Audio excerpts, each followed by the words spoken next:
એમાં હું બધાને આમ કરતો જતો હતો, નમસ્તે કાકા બાપા, રામ રામ, શ્યામ શ્યામ, પિયુષભાઈ મત દેજો, આપને મત દેજો, એવું કહેતો હતો. એમાં એક બાપાએ મારો હાથ આમ પકડીને ખેંચ્યો મને દુકાનમાં.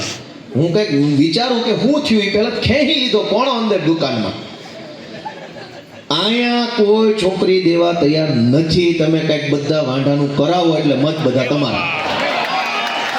આ ગામમાં કોઈ છોકરી દેવા તૈયાર નથી, એવું મને એક દુકાનવાળા કાકાએ કીધેલું. સાચું ખોટું તમે જાણો. અને એટલી બળતરા સાથે, એટલી પીડા સાથે, એટલા આક્રોશમાં એને મને કીધું, ગુસ્સામાં કીધું કે અહીં કોઈ છોકરીઓ દેતું નથી, તમારે રાજનીતિ કરવી હોય તો અમારા છોકરા વાંઢા ફરે છે.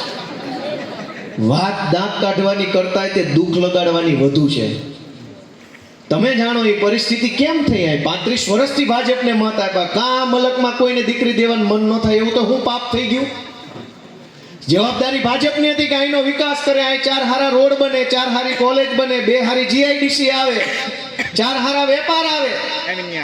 હું કામ ન થાય કાંઈ? પણ એ 35 વર્ષમાં કાંઈ ન થયું ત્યારે એ વેપારી આવી બળતરા મને કીધી ને.